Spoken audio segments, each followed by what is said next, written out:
Elhamdülillahi Rabbil alemin. Ve salatu ve selamu ala Resulina Muhammedin ve ala alihi ve sahbihi ecmain. Sevgili dostlar, 23. söze devam edeceğiz. 3. nüktede kalmıştık. 2. mebhasın 3. nüktesine geldik.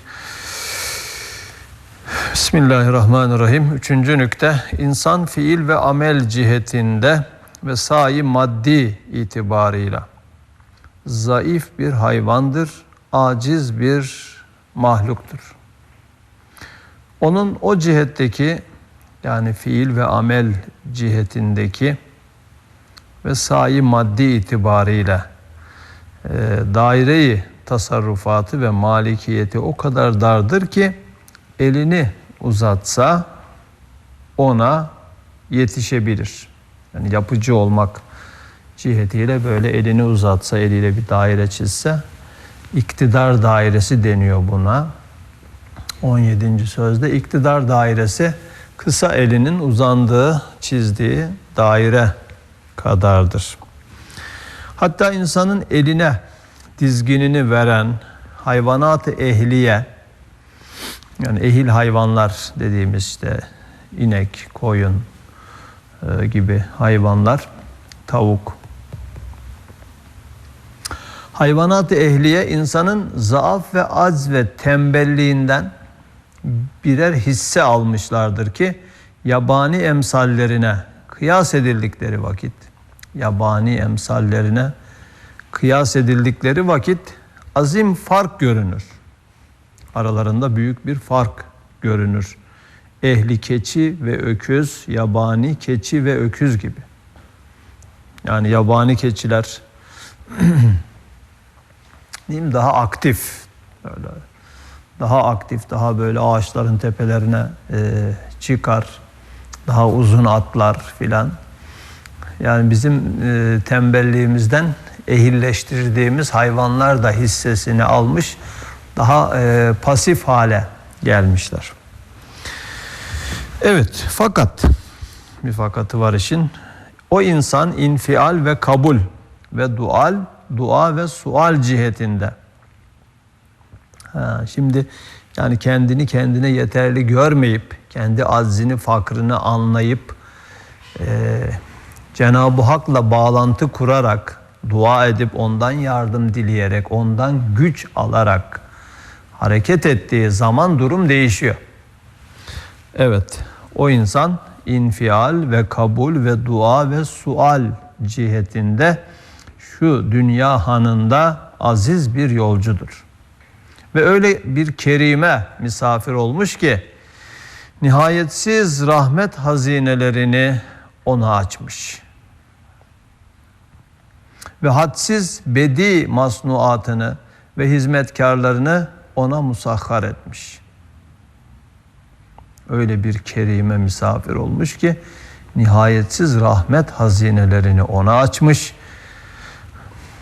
Misafir olduğu o mihmandar-ı kerim olan zat, yani Allah, ve hadsiz bedi masnuatını, harika sanat eserlerini ve hizmetkarlarını ona musahhar etmiş.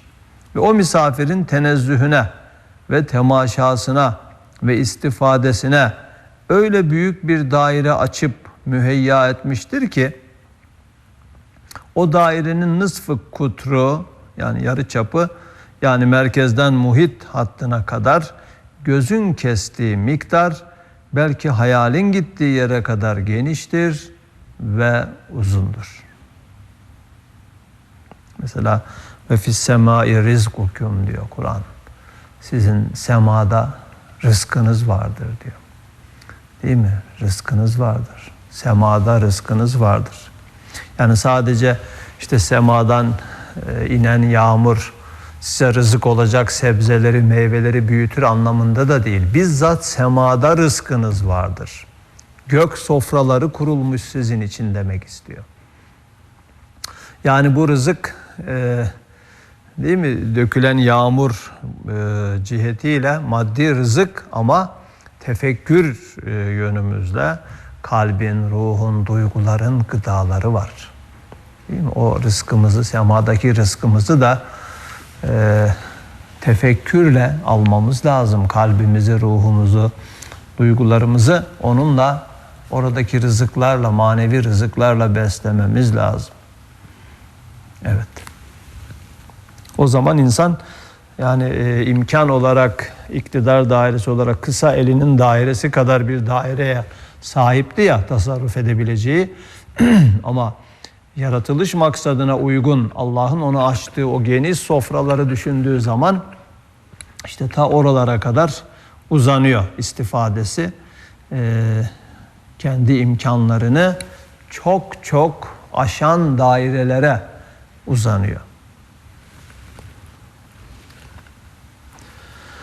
İşte eğer insan enaniyetine istinad edip hayatı dünyeviyeyi gayeyi hayal ederek derdi maişet içinde muvakkat bazı lezzetler için çalışsa gayet dar bir daire içinde boğulur gider. Yani ben bana yeterim deyip Allah'tan bağını koparıp innel insane le yadgâ errâhu istâna, muhakkak insan azdı. Kendini kendine yeterli gördü. Allah'a olan ihtiyacını unuttu. Yani böyle olursa değil mi, kendi gücüyle böyle boğuşup duracak. Dünyadaki olaylarla boğuşup duracak. Tüm gücünü, enerjisini tüketecek. Sonunda da her şeyi bırakıp gidecektir. Böyle zavallı, aciz bir mahluk olarak kalacaktır. Eğer insan enaniyetine istinad edip hayat-ı dünyeviyeyi gayeyi hayal ederek derdi maişet içinde, yani sadece geçim derdi peşinde bazı muvakkat bazı lezzetler için çalışsa gayet dar bir daire içinde boğulur gider. Ona verilen bütün cihazat ve alat ve letaif ondan şikayet ederek, yani bize yazık ettin, bizim değerimizi düşürdün, bize zulmettin diye, değil mi, insandan şikayet edecek, kendi azaları, kendi istidatları, kabiliyetleri şikayet ederek haşirde onun aleyhinde şehadet edeceklerdir ve davacı olacaklardır. Yani bizzat kendi organları, kendi azaları, kendi kabiliyetleri ondan davacı olacak. El yevme nahtimu ala efvahihim ve tükellimuna eydihim ve teşhedü arculuhum bima kanu yeksibun. Yasin suresinde geçtiği şekliyle biz o gün ağızları mühürleriz diyor. Elleri konuştururuz. Ayaklar da şahitlik yapar. Bir yerde derilerini konuştururuz diyor. Derileri. Hatta onların aleyhinde şahitlik edince derilerine derler, lime şehittum aleyna. Niye bizim aleyhimizde konuşuyorsunuz? Yani bizim organlarımız nasıl bizim aleyhimizde konuşursunuz? Kalu, onların cevabı çok ilginç. Kalu entakanallahu lezi entaka külle şey.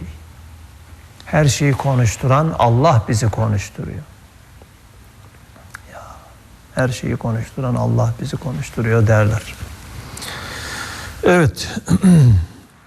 Demek ki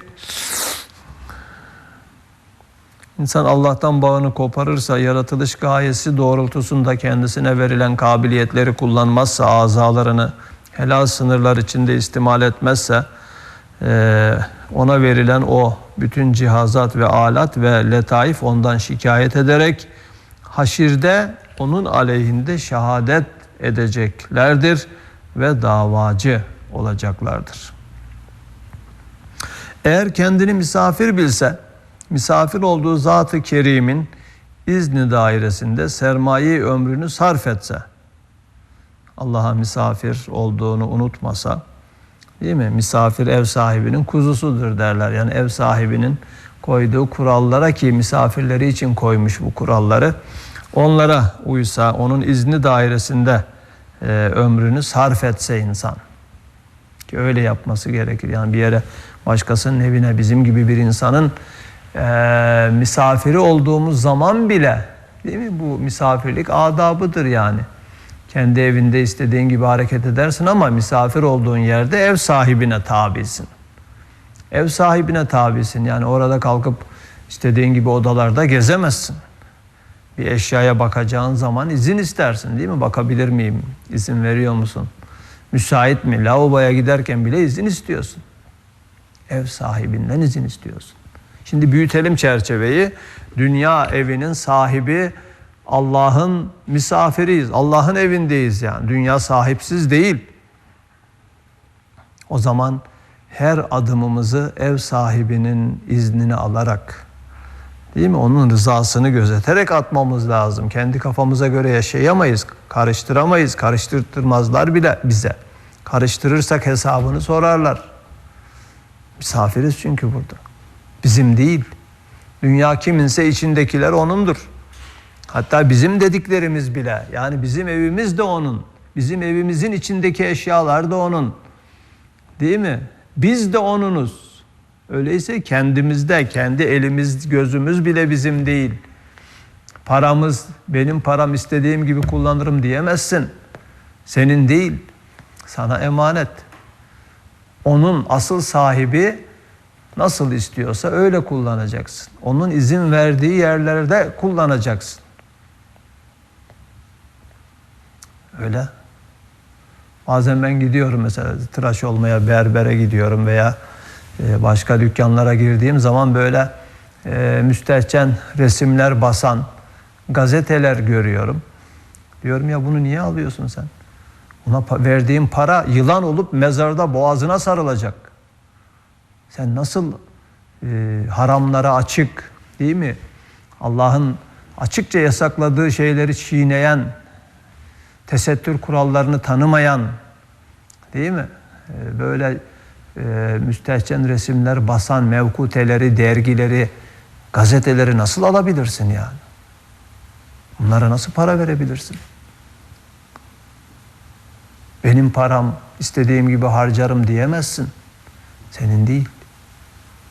Sana emanet. Dolayısıyla dikkat etme yani bu kurala, misafirlik kuralına uymamız lazım. Dünyada da uymamız lazım.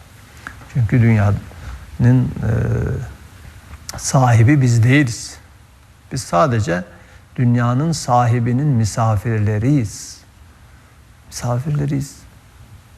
O zaten kuralları bizim için koymuş. Değil mi?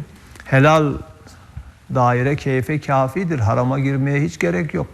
Yani insanın ihtiyacı var da harama ihtiyacı için o haramı işliyor diyemeyiz. Yani ihtiyacını helal yolla karşılayamıyor da harama mecbur kalıyor diyemeyiz. Böyle bir şey yok yani. Allah insanı biliyor. Bütün ihtiyaçlarını helal yollardan karşılayabileceği, giderebileceği şekilde ona musakkar etmiş, ona helal kılmış. Değil mi? Harama girmek sınırları aşmaktır. İhtiyacından değil insanın, keyfinden, nefsinin o azgın durumunu dizginleyememesinden geliyor ki bu insanın suçudur. Evet. O zaman da onlar şikayet edecek tabii bizi haram yerlere götürdü, haramlara baktırdı diye göz, haram yerlere yürüttü diye ayak şikayet edecek insandan. Mahşerde davacı olacak. Evet, eğer kendini misafir bilse, misafir olduğu Zat-ı Kerim'in izni dairesinde sermaye-i ömrünü sarf etse, öyle geniş bir daire içinde uzun bir hayat-ı ebediye için güzel çalışır ve teneffüs edip istirahat eder.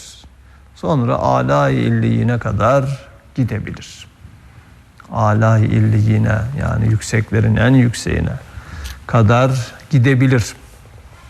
Hem de bu insana verilen bütün cihazat ve alat ondan memnun olarak ahirette lehine şehadet ederler. Evet, insana verilen bütün cihazat-ı acibe bu ehemmiyetsiz hayat-ı dünyevi için değil, belki pek ehemmiyetli bir hayatı bakiye için verilmişler. Pek ehemmiyetli baki bir hayat için verilmişler. Çünkü insanı hayvana nispet etsek görüyoruz ki insan cihazat ve alat itibariyle çok zengindir. Hayvanlara göre insan cihazat ve alat itibarıyla, yani kabiliyet, donanım olarak çok zengindir. 100 derece hayvandan daha ziyadedir. Hayatı dünyeviye lezzetinde, hayvani yaşayışında 100 derece aşağı düşer. İnsanın bir hayvani yönü var. Dolayısıyla hayvani yönüyle yaşarsa, sadece insan hayvani yönüyle yaşarsa hayvandan 100 derece aşağı düşer. Hayvanlara da yetişemez.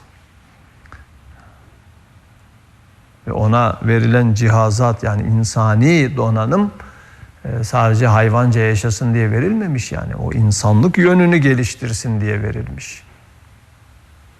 100 kat daha fazla bir donanıma sahip insan. Şimdi çok muhteşem bir örnek geliyor sevgili dostlar. Bu örneği çok severim. Evet, çünkü her gördüğü lezzetinde, hayvani yaşayışında 100 derece aşağı düşer ya, örnekten önce onu açıklıyor. Her gördüğü lezzetinde binler elem izi var. İnsanın her gördüğü lezzetinde binlerce elem izi var. Ya bu dünya öyle, insana öyle bir üzüm tanesi yedirir diyor bir yerde, 100 tokat vurur diyor. Bir üzüm tanesi yedirir, 100 tokat vurur. Yani üzüm tanesini hayvan gibi yersen bir lezzet alırsın ama 100 tane elem çekersin. 100 çeşit elem çektirir sana. Ama insan gibi, değil mi? İnsan gibi şükrederek, misafir olduğunu unutmayarak, Allah'ın ikramı olarak Bismillah diyerek, elhamdülillah diyerek, Allah ne güzel yaratmış diye tefekkür ederek yersen, bak o zaman o elemleri çekmezsin, elemlerden kurtulursun. Sadece lezzetin kalır sana, hem de şükür cihetiyle o lezzetin ebedileşir. Baki lezzete dönüşür. Evet, çünkü her gördüğü lezzetinde binler elem izi vardır. Geçmiş zamanın elemleri ve gelecek zamanın korkuları ve her bir lezzetin dahi elemi zevali onun zevklerini bozuyor ve lezzetinde bir iz bırakıyor. Tamam, insan, yani ehli dünya da bu dünyadan lezzet alıyor. Değil mi? Yiyor, içiyor, eğleniyor ama onların o lezzetleri, yani helal sınırlar içerisinde kalmayan, harama taşan, Allah'ın emirlerini hiçe sayan lezzetleri elemlerle karışık lezzetler. Çünkü geçmişten gelen elemler var, gelecekten gelen elemler var. Onun lezzetini hiçe indiriyor. Hazır şu andaki lezzetlerin de kaybolacağını, biteceğini düşünmek de onlara zehir katmış oluyor. Şimdi geçmişten nasıl elemler geliyor? Geçmişten insan aklıyla geçmişi düşünüyor ya. Ya geçmişte bu dünyadan işte babası, dedesi, ninesi, işte yakınları gelmiş geçmiş. Onlar da lezzetler almışlar ama onların lezzetleri bitmiş gitmiş. Değil mi? Onlar büyük bir mezaristan olan ölüm, kabir onları yutmuş. Gelecekte kendisi de o tarafa doğru gidiyor. Kabir ağzını açmış, onu bekliyor. Ya yani bir tarafta babasının, dedesinin mezarı, bir tarafta oğlunun, torununun mezarı. İki mezar arasında, kendi mezarının üstünde, kendi cenazesinin üstünde nasıl lezzet alacak bu insan? Değil mi? Aldığı lezzetler de bitecek, bunu biliyor. Zevali lezzet elemdir. Yani lezzet bitince elem kalır geride. Ama daha bitmeden, bitene kadar tadını çıkarırım diyebilir mi? Diyemez. Çünkü lezzetin bitmesi elem olduğu gibi biteceğinin tasavvuru, düşünülmesi de hayali bile elemdir. Şu anda bitmedi ama biteceğini düşünüyor ya. Aklı var. İşte o zaman hayvan kadar lezzet alamıyor. Çünkü hayvanın geçmişi yok, geleceği yok. Şu andaki lezzetlerinin biteceğini düşünüp bitme kaygısı taşımıyor. Keyfini çıkarıyor yani. Değil mi? Onun için bazen insanlar kıskanıyorlar yani. Bir kedi görüyor böyle. Çimlere uzanmış, bir böyle dönüyor, bir böyle dönüyor filan. Keyif çatıyor. Güneşin altında bir köpek görüyor. Vay be, şunun kadar keyifli bir gün yaşamadım diyor yani. Ona kıskanıyor. İnsan insan olmazsa, değil mi, öteki canlılar kadar lezzetli, rahat bir hayat yaşayamaz ve onlara kıskanır bir duruma düşer. Onun için ya aklını başına al, insan ol, kurtul, imanla aklını başına al, hakiki insan ol, kurtul, ya da aklını başından at, çıkar at, hayvan ol, kurtul. Aklını başından çıkarıp atamayacağına göre insanın aklını imanla başına alması gerekiyor. Evet. Fakat hayvan öyle değil. Elemsiz bir lezzet alır, kedersiz bir zevk eder. Ne geçmiş zamanın elemleri onu incitir, ne gelecek zamanın korkuları onu ürkütür. Rahatla yaşar, yatar, Halik'ına şükreder.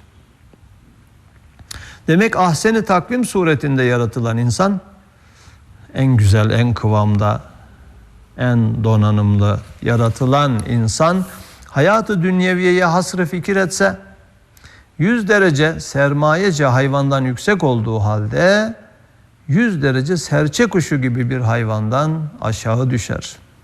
Başka bir yerde bir temsil ile bu hakikati beyan etmiştim. Münasebet geldi, yine o temsili tekrar ediyorum. Şöyle ki, muhteşem temsil dediğim şimdi geldi. Bir adam bir hizmetkarına 10 altın verip, bir hakim, bir hükümdar diyor bir yerde, bir hizmetkarına 10 altın verip mahsus bir kumaştan bir kat elbise yaptır emreder. İkincisine 1000 altın verir, bir pusula içinde bazı şeyler yazılı o hizmetkarın cebine koyar, bir pazara gönderir. 10 altın birinci hizmetkara, 1000 altın ikinci hizmetkara. Evet. Bir pazara gönderir. Evvelki hizmetkar 10 altın ile âlâ kumaştan, yani en kaliteli, değerli kumaştan mükemmel bir elbise alır.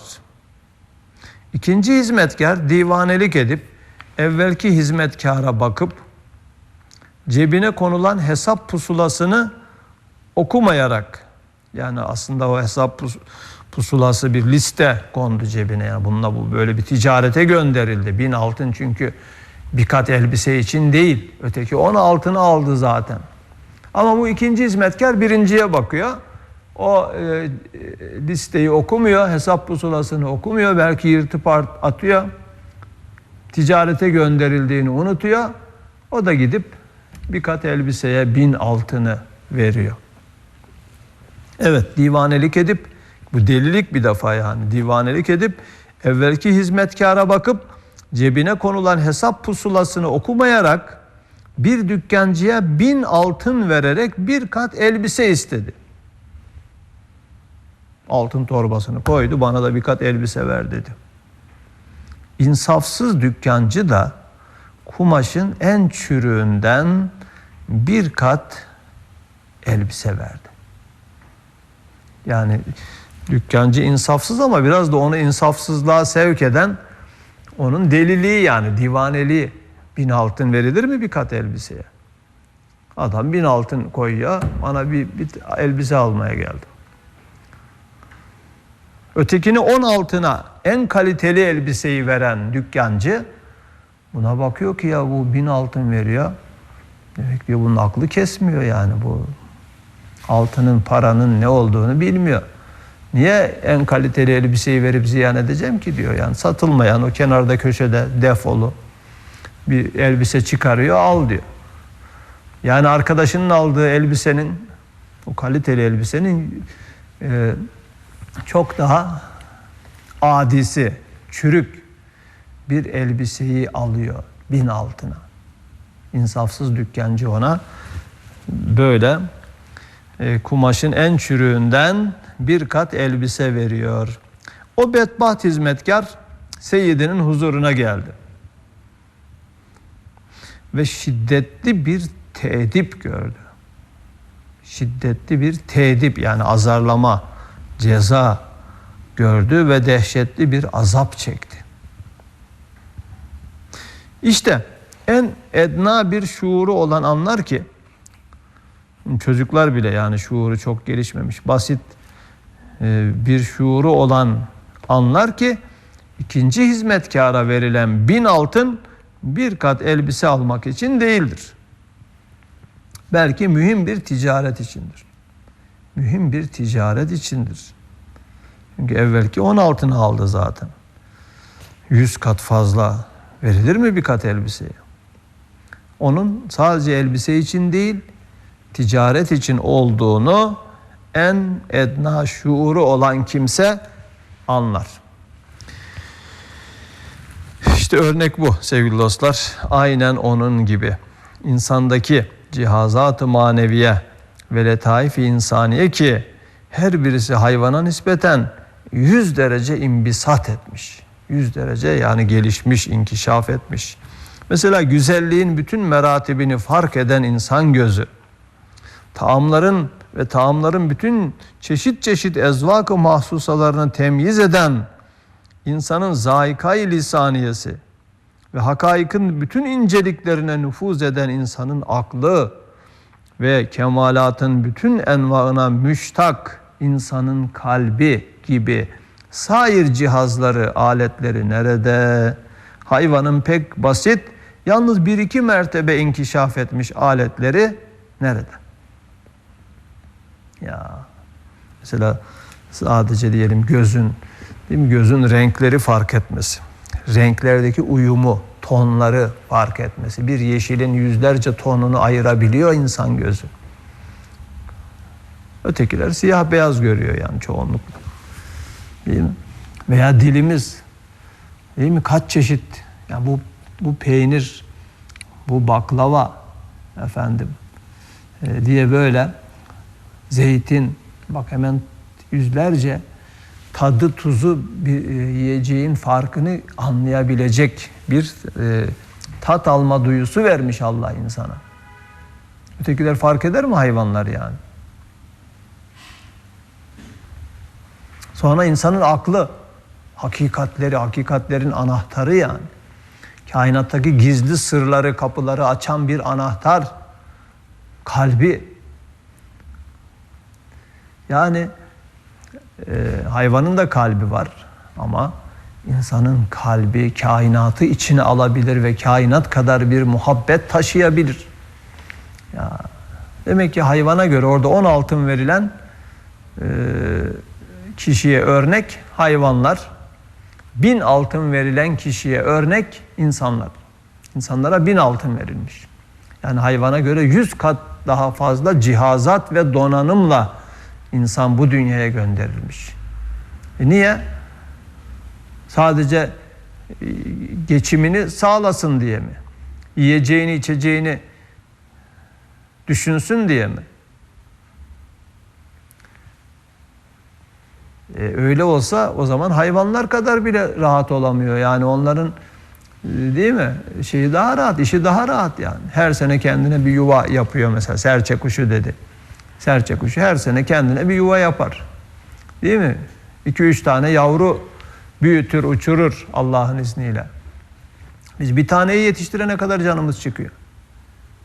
Ömür boyu aldığımız maaşlar bir ev almıyor. O her sene kendine bir ev yapıyor. Bak 100 derece geriye düşüyoruz yani. Rahat yaşama yönüyle hayvanlara yetişemiyoruz. Halbuki bize verilen sermaye 100 kat fazla.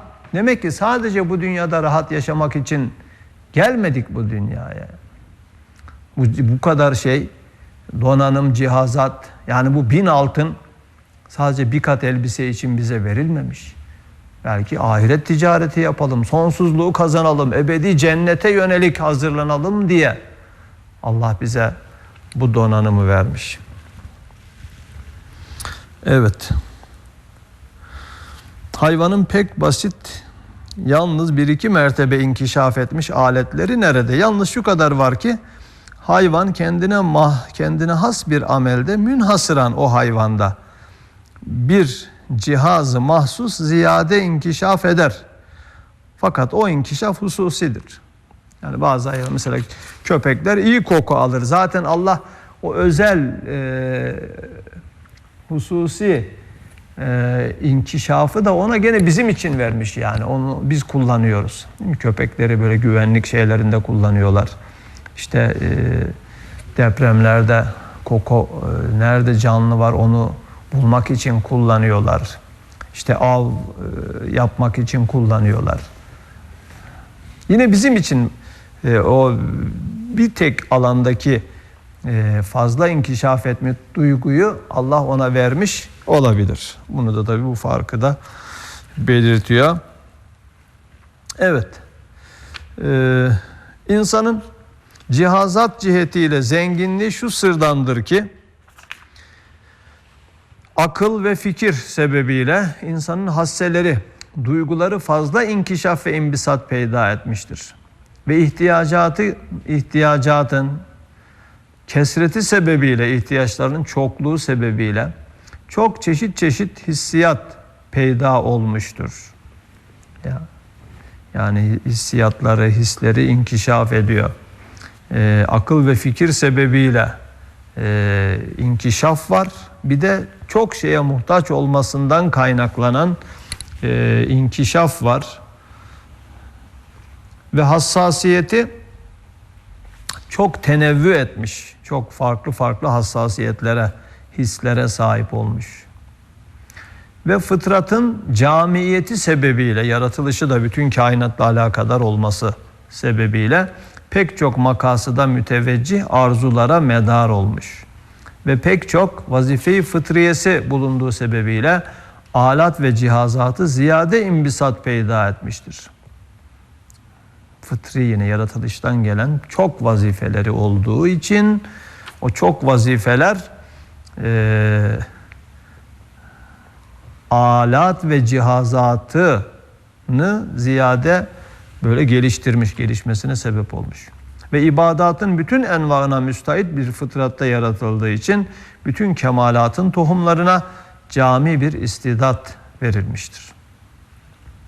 İşte şu derece cihazatça zenginlik ve sermayece kesret, elbette ehemmiyetsiz, muvakkat, şu hayatı dünyeviyenin tahsili için verilmemiştir. Sadece dünya hayatını kazanmak için verilmemiştir. Belki şöyle bir insanın vazife-i asliyesi, asıl vazifesi nihayetsiz makasıda müteveccih ve zaifini görüp az ve fakr ve kusurunu ubudiyet suretinde ilan etmek ve külli nazarıyla mevcudatın tesbihatını müşahede ederek şehadet etmek ve nimetler içinde imdadat-ı rahmaniyeyi görüp şükretmek ve masnuatta kudret-i Rabbaniye'nin mucizatını temaşa ederek nazarı ibretle tefekkür etmektir. Çok kapsamlı bir cümle söyledi. Demek ki özeti, her cihazımızı, akıl ayrı, kalp ayrı, değil mi? Göz ayrı, kulak ayrı, el ayrı, ayak ayrı, bütün bu maddi manevi donanımımızı Allah'ın emirleri yolunda kullanıp sonsuzluğa hazırlanmak, ebedileşmek, ahiret ticaretine sarf etmek için bu donanım bize verilmiştir. Evet.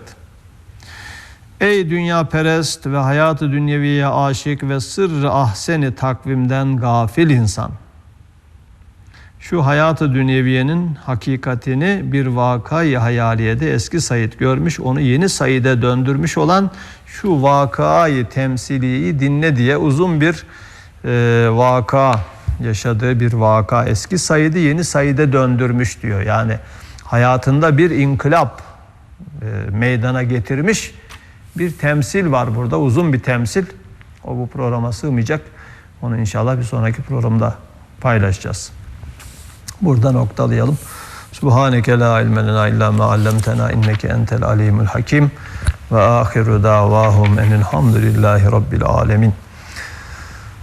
Sevgili dostlar, bir hatırlatma yapacağım. Bu haftadan itibaren, yani önümüzdeki hafta bizim programlarımız biliyorsunuz